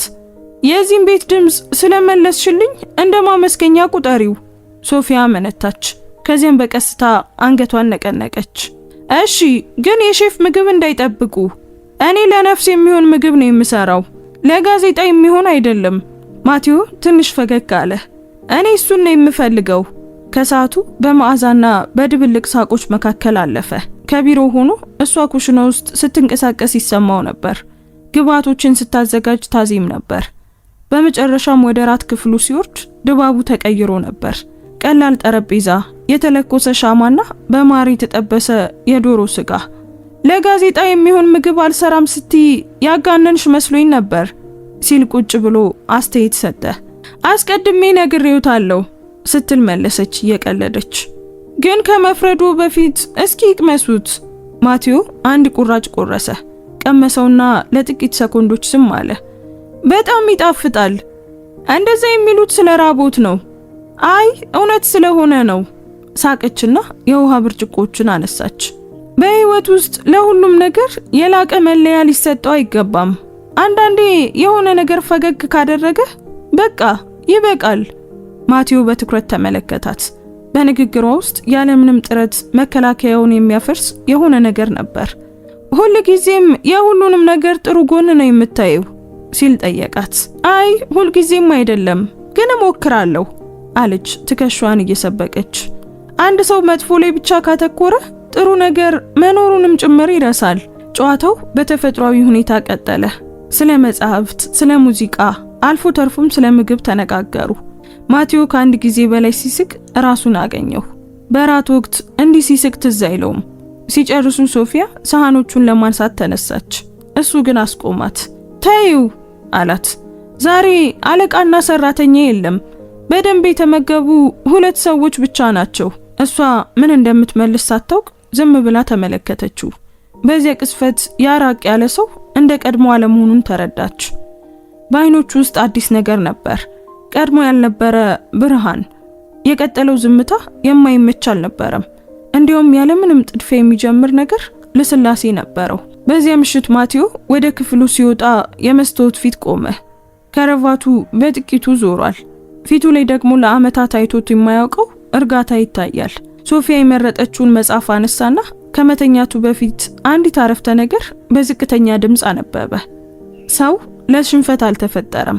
ፈገግ አለ። ምናልባት የአሮጌ ሰውና እሱ ከገመተው በላይ የሚያመሳስላቸው ነገር ይኖራል። በዚያው ሰዓት ቤቷ ሆና ሶፊያም ፈገግ ትል ነበር። በአየር ውስጥ የተለየ ነገር ነበር። ልክ የአራት የማይታይ ግን አስፈላጊ የሆነን ነገር አቅጣጫ እንደቀየረው ሁሉ ጋደም ማለችና ከመተኛቷ በፊት የልጇን ከቀናት በፊት የተናገረችውን ቃል አሰበች። እንደሚታየው ያን ያህል መጥፎ አይደለም እና ለመጀመሪያ ጊዜ ሶፊያ ምናልባት ሉና ልክ ነበረች ብላ አመነች። የሚቀጥሉት ቀናት ባልተለመደ ሰላም አለፉ። በቫለንቴ መኖሪያ ቤት ያለው ልማድ እንደ ቤተሰብ እየሆነ መጣ። የጧቱ የዳቦ መዓዛ፣ ከኩሽና የሚወጡ ሳቆችና አሁን በጽናት እያንዳንዱን ደቂቃ የሚቆጥረው ጥንታዊ ሰዓት ድምጽ ልክ ቤቱ በሙሉ ትርታውን እንደመለሰው ሁሉ ነበር። ማቲው አሁን ቢሮ ውስጥ ብዙ ሰዓት አያሳልፍም። አንዳንዴ የአንድ ዛፍ ጥላ ስር ሆኖ ወረቀቶችን ሲገመግም ወይም ባህሩን ዝም ብሎ ሲመለከት ይገኛል። በአካባቢው ያሉ ሰዎችም ሊያስተውሉት ጀመሩ። ለነጋዴው በጣም ቅርብ በሆኑት የሥራ ቡድኖች ውስጥ ግምቶች መፈጠራቸው አልቀረም። ሰሞኑን አለቃን አይተዋል ግን ሲል አንደኛው ተንታኝ ለጓደኛው አንሾካሾከ። ፈገግ ይላል። የማይረባ ነገር አታውራ ባክህ፣ እምልልሃለሁ ቢሮ ውስጥ እንኳን ኬክ በልቷል። አንዴ ብቻ አይደለም፣ በጣም በተደጋጋሚ። ያ የማይሆን ነው። ያ ሰው በቡናና በውል ላይ ብቻ ነው የሚኖረው። ጸሐፊያቸው በአይኗ ስታያቸው ሳቃቸው ጠፋ። የማቲው ለውጥ ምክንያት እንዳለው ወይም ደግሞ ስም እንዳለው ያውቁ ነበር። ሶፊያ ሬስ አንድ ጧት እሷ ሰነዶችን ለማድረስ በኩባንያው ዋና መስሪያ ቤት ሳለች በኮሪደሩ ላይ ሹክሹክታ ሰማች። እሷ ነች ማለት ነው አለች አንዲት ሰራተኛ። አቶ ቫለንቲን ሰው እንዲሆን ያደረገችው? እነዚህ ታሪኮች እንዴት እንደሚጠናቀቁ ታውቂያለሽ? ስትል ሌላኛዋ በአሽሙር መለሰች። በመጨረሻም እሱ ይሰለቻል፣ እሷም ትባረራለች፣ ከዛ ያበቃል። ሶፊያ እንዳልሰማችውን አለፈች። ነገር ግን በሆዷ ውስጥ ያለው እብጠት በቀሪው ቀን ሁሉ አብሯት ነበር። ከህንጻው ስትወጣ የባህሩ ንፋስ ጸጉሯን አበላሸው። ራሷን ለማረጋጋት በጥልቀት ተነፈሰች። ቦታ ልትሰጠው አልፈለገችም፣ ግን ቃላቶቹ በጣም ያሳምሙ ነበር። በዚያ ከሰዓት በኋላ በዋናው ቢሮ ውስጥ አንደኛው ዳይሬክተር ማቲዮን ማነጋገር ፈለገ። አቶ ቫለንቲ በጥንቃቄ ድምጽ ጀመረ። አንዳንድ የቦርድ አባላት በወሬው ተጨንቀዋል። ፕሬሶች ከቤት ሰራተኛው ጋር ያሉትን መቀራረብ በተሳሳተ መንገድ ሊረዱት ይችላሉ። ለቡድኑ ገጽታ ጥሩ አይሆንም። ማቲዮ ከሚገመገመው ሪፖርት ላይ ቀና አለ። ቀዝቃዛና ጽኑ እይታው ሰውየው ወንበሩ ላይ እንዲኮማተር አደረገው። ወሬ ሲል በረጋ መንፈስ ጠየቀ።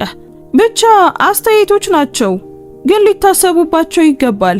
ማቲዮ ክርኑን ጠረጴዛው ላይ አስደገፈ። እና ምን እንዳደርግ ትፈልጋለህ? ደግ ስለሆነች ብቻ እንዳባረራት ነው? በተሳሳተ መንገድ አይረዱኝ። ዳይሬክተሩ ተንተባተበ። ብቻ የማስበው ፕሬሶቹ የፈለጉትን ማለት ይችላሉ። ማቲዮ በቁርጥ ቃና አቋረጠው። ግን እዚህ ውስጥ ድጋሚ እሷን ማንም ያለ አክብሮት ካነሳ በዚህ ኩባንያ ውስጥ የሚያደርገው የመጨረሻው ጊዜ ይሆናል። አዳራሽ ውስጥ ዝምታ ሰፈነ። ዳይሬክተሩ አንገቱን ደፋ። ከዚያም አንገቱን ነቀነቀና ምንም ሳይናገር ወጣ። ማቲዮ በመስኮት በኩል እያየ ብቻውን ቀረ። ንዴትና አቅመቢስነት ከበለጠ ጥልቅ ነገር ጋር ሲቀላቀር ተሰማው። በህይወቱ ትርጉም መስጠት የጀመረውን ነገር የመጠበቅ ፍላጎት። በዚያ ምሽት ወደ መኖሪያ ቤቱ ሲገባ ሶፊያ በሳሎን ውስጥ መጽሐፍትን ስታደራጅ አገኛት።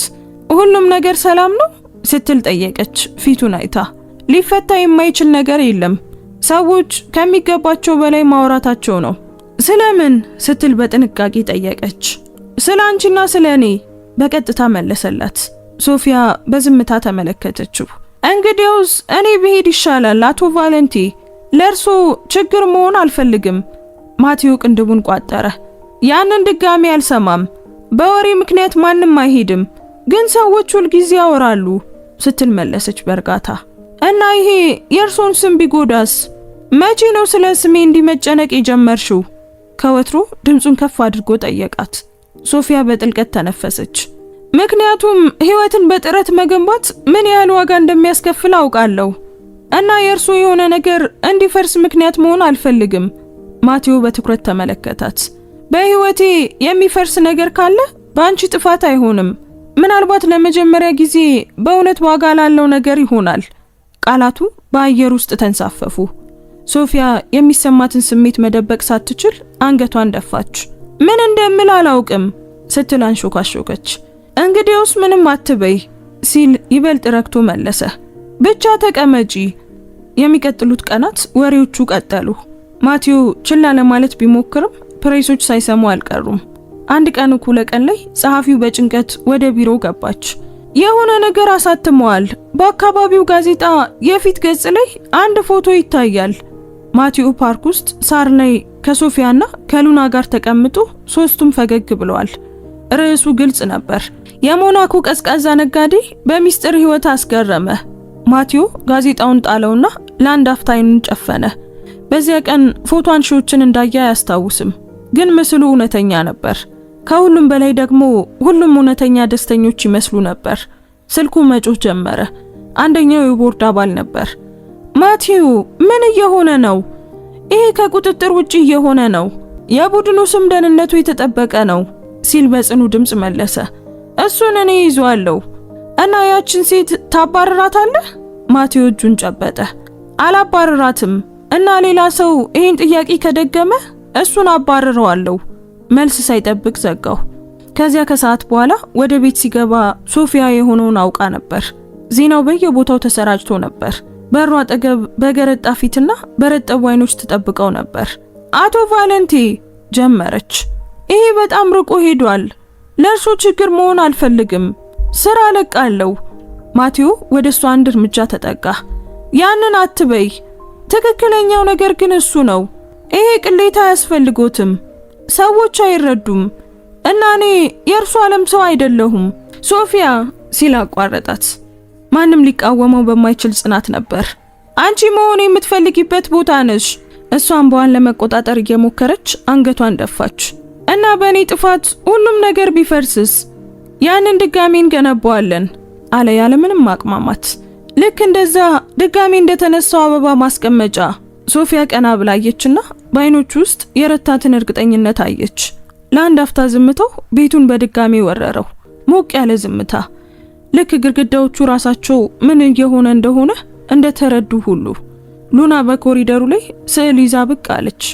እማዬ አለች በኩራት። አቶ ቫለንቴ ፈገግ ሲሉ ሳልኳቸው። ማቲዮ ስዕሉን ለማየት ጎንበስ አለ። ጥሩ ወጥቶልኛል አይደል? ሕፃኗ በጉጉት ጠየቀች። ዋው ፍጹም ነው አላት። በዚህ ጊዜ በእውነት ፈገግ ብሎ ነበር። እና ማቲዮ ብለሽ ልትጠሪኝ ትችያለሽ? ሉና በደስታ ጨበጨበች። እና ለመጀመሪያ ጊዜ ሶፊያ ልታርማት አልሞከረችም። በዚያ ምሽት ሰዓቱ 5 ሰዓት ሲል ማቲዮ በመስኮት የባህሩን ነጸብራቅ ተመለከተ። የሚመጣው ነገር ቀላል እንደሚሆን ያውቅ ነበር። ነገር ግን ወደ ኋላ መመለስ እንደማያስፈልግም ያውቅ ነበር። ወሬው፣ ትችቱ ወይም የሌሎች እይታ ግድ አልነበረውም። በቁሳቁስ በሞላ ግን በህይወት ባዶ በሆነ ቤት ውስጥ ለረጅም ጊዜ ኖሯል። አሁን ግን በመጨረሻ ህይወት ተመልሷል። በሞናኮ ንጋት እንግዳ የሆነ ሰላም አመጣ። ውጪ ባህሩ ድንጋዮቹን በቀስታ ይመታ ነበር። ፀሐይም የቫለንቲን መኖሪያን ነጭ ግድግዳዎች በወርቅ ቀለም መቀባት ጀመረች።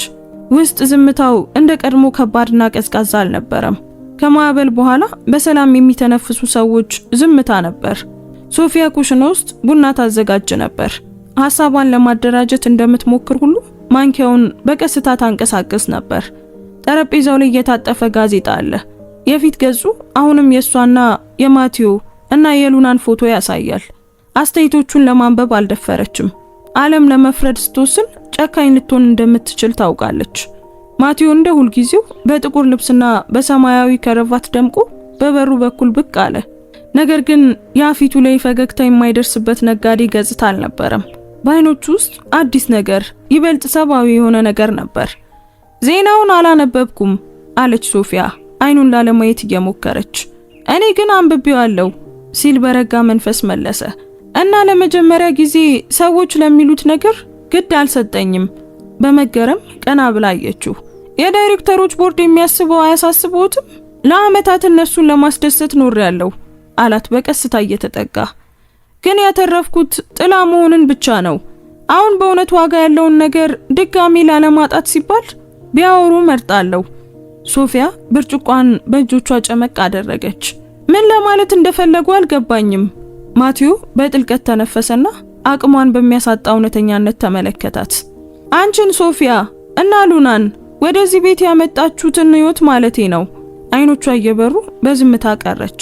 ማቲዮ ይህ ትክክል ይሁን አይሁን አላውቅም። እኛ የተለያየ ዓለም ሰዎች ነን። ሰዎች ድፍረት ሲኖራቸው ዓለማት ይገናኛሉ አላት። ሌሎች ለሚሉት ግድ አይሰጠኝም። እኔ ግድ የሚሰጠኝ እናንተን እዚህ ስመለከት ለሚሰማኝ ስሜት ብቻ ነው። ሶፊያ ልቧ በፍጥነት እየመታ ምራቋን ዋጠች። እንዲህ ያለ ነገር ይላል ብላ አልጠበቀችም ነበር። ለአንድ አፍታ ልትመልስ ፈለገች። ነገር ግን የህፃን ድምፅ ውጥረቱን ሰበረው። እንደምን አደራችሁ ስትል ሉና በባዶ እግሯና ጸጉሯ ተንጨባሮ ኩሽና ገባች። የቡናና የዳቦ ሽታ ይሸታል። ማቲዮ ወደሷ ዞር ብሎ ፈገግ አለ። እንደምን አደርሽ ትንሿ፣ ያሳዘናችሁ የነበረውን ነገር አስተካከላችሁ ስትል ህፃኗ በተፈጥሯዊ ሁኔታ ጠየቀች። ሶፊያ በቀስታ ሳቀች። እየሰራንበት ነው። እንግዲያውስ ደስ ይለኛል አለች ሉና በቁም ነገር። ምክንያቱም እኔ አዋቂዎች ነገሮችን እንዲህ ሲያወሳስቡ አልወድም። ማቲዮ ሳቁን ለቀቀው። ከምታስቢው በላይ ልክ ነሽ። ቀሪው ጧት በሰላም አለፈ። በአንድ ወቅት የቅንጦት መካነ መቃብር የነበረው ቤቱ የተቀየረ ይመስላል። ሳቆች በድጋሚ ይሰማሉ። መስኮቶች ተከፍተው የዳቦና የአበባ መዓዛ ከባህሩ ሽታ ጋር ተቀላቅሏል።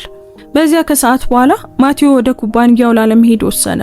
ይልቁንም ሶፊያንና ሉናን ፎቶ ወደ ተነሱበት ፓርክ ወሰዳቸው። ሶስቱም ያለ ጠባቂ ያለ ፕሮቶኮል እንደ ተራ ሰው ቀኑን አብረው አሳለፉ። ሉና ወደ ሳሩ በረረች። እዩ ከባለፈው ጊዜ በላይ ከፍ አድርጌ አበራታለሁ፣ ነፋሱን ተጠንቀቂ ስትል ሶፊያ እየሳቀች አስጠነቀቀቻት። ማቴዎ ሁለቱንም በየዋህነትና በትዝታ ተመለከታቸው። አንድ ነገር ታውቂያለሽ? አለ ሶፊያን እያያት። ለአመታት ደስታ በስኬት የሚገዛ የቅንጦት ዕቃ መስሎኝ ነበር። አሁን ግን ደስታ እንዲህ ቀላል መሆኑን ተረዳው። አንድ ሰው ሳይፈራ ሲስቅ ማየት። ሶፊያ በአይኗ ማዕዘን ተመለከተችው። አንዳንዴ በጣም ቀላሉ ነገር ነው ለመረዳት በጣም የሚከብደው። ነፋሱ በኃይል ነፈሰ። ሉና በደስታ ጮኸች። እማዬ፣ አቶ ቫለንቴ እዩ እየበረረች ነው። ማቴዎ ወደ ሰማይ አየና ከረጅም ጊዜ በኋላ ለመጀመሪያ ጊዜ ሁሉም ነገር በቦታው እንደሆነ ተሰማው። ወደ ቤት ሲመለሱ መሽቶ ነበር። ሰማዩ ወደ ሮዝ ተቀይሮ የፀሐይ ነጸብራቅ በመስኮቶቹ ላይ ተዘርግቷል። ማቴዎ ፈጽሞ አድርጎት የማያውቀውን ነገር አደረገ። ምድጃውን አነደደ። ምንድነው የሚያከብሩት? ስትል ሶፊያ እየቀለደች ጠየቀች። ዛሬ የአዲሱ ህይወቴ የመጀመሪያ ቀን ነው ሲል መለሰ። 2 ሲኒ ሻይ ቀዳ። እና ያንቺም እንዲሆን እፈልጋለሁ። ሶፊያ ግራ ተጋብታ ተመለከተችው። ምን ማለቱ ነው? ማቴዎ ከኮቱ ውስጥ አንዲት ትንሽ ኢንቨሎፕ አውጥቶ ጠረጴዛው ላይ አኖራት። እሷን በጥንቃቄ ከፈተችው። በውስጡ የቫለንቴ ግሩፕ ማህተም ያለበት ሰነድ ነበር። ይሄ ምንድነው? ስትል በመገረም ጠየቀች። አዲስ ፕሮጀክት ነው፣ ባንቺና በልጅሽ ስም የሚጠራ ፋውንዴሽን። እንዳንቺ ያሉ ለብቻቸው የሚታገሉ እናቶችን መርዳት እፈልጋለሁ። ሶፊያ አይኖቿ በእንባ ተሞልተው ተመለከተችው። ማቴዎ ይሄ እኮ በጣም ብዙ ነው። አይ አላት በለስላሳ ድምጽ፣ ትክክለኛው ነገር ነው። ከወደቁ በኋላ መነሳት ምን ማለት እንደሆነ ያስተማረኝ ሰው ቢኖር አንቺ ነሽ። እንባ በጉንጮቿ ላይ ወረደ። እኔ ምን እንደምል አላውቅም፣ እሺ በይኝ ሲል አንሾካሾከ። ሶፊያ በጥልቀት ተነፈሰች። ማሰብ አያስፈልጋትም ነበር። እሺ። ማቴዎ ፈገግ አለና ሌላ ቃል ሳይናገር በቀስታ ተጠጋ። በአይኖቹ ውስጥ በስብሰባዎች ወይም በውሎች ውስጥ የማይታይ ነገር ነበር። ሰላም።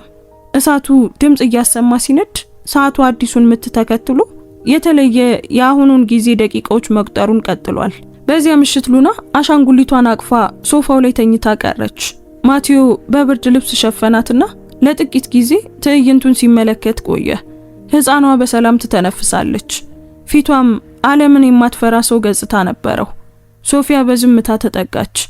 እንዲህ በሰላም ስትተኛ ካየኋት ቆይቻለሁ ስትል አንሾካሸከች። ምናልባት ይህ ቤት ስለሆነ ይሆናል አላት።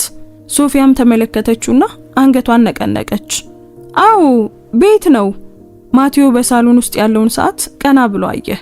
ያ ቀድሞ የጠፋው ጊዜን የሚያስታውሰው ድምጽ አሁን በመጨረሻም መኖርን የተማረ የአዲስ ህይወት ምት ሆኗል። በሚቀጥለው ቀን ዜናዎች በድጋሚ ስለነሱ ማውራት ጀመሩ። አሁን ግን ቃናው የተለየ ነበር። ማቴዎ ቫለንቴ በሚሊዮን የሚቆጠር ገንዘብ ለሚሰሩ እናቶች ፋውንዴሽን ሰጠ። ከጽሁፉ ጋር ተያይዞ የመጣው ፎቶ ማቴዎ፣ ሶፊያና ሉና አብረው ፈገግ ያሉበት ነበር። አሁን ስለ ቅሌት ማንም አያወራም፣ ይልቁኑ ስለ ተስፋ ነበር።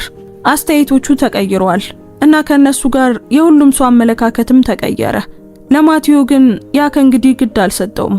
እውነተኛ ሀብት በባንክ አካውንት ውስጥ በንብረት ሳይሆን ለህይወት ትርጉም በሚሰጡ ሰዎች ውስጥ መሆኑን ተረድቷል። ከ4 ወራት በኋላ በአንድ ከሰዓት በኋላ ጓሮ ውስጥ ሻይ እየጠጡ ሳለ ሉና ስዕል ይዛ ወደ እነሱ ሮጠች።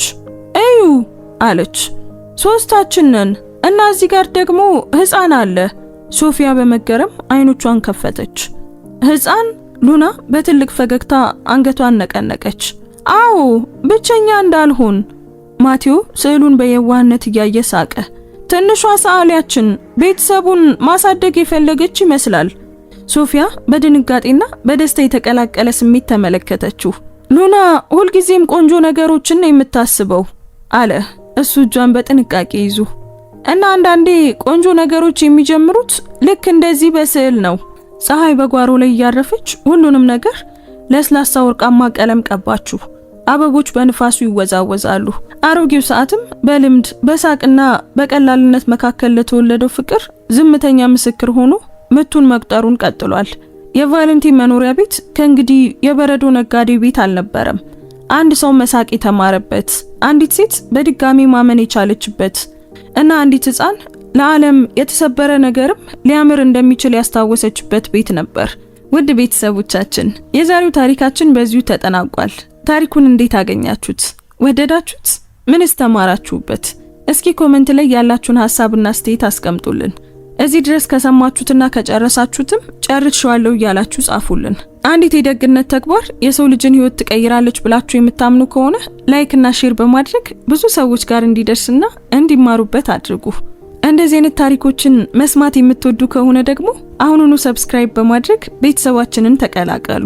አዳዲስ ታሪኮች እንደለቀቅን እንዲደርሳችሁ የደውል ምልክቱንም መጫን አትርሱ። እናመሰግናለን። እንወዳችኋለን። ቸር ቆዩን።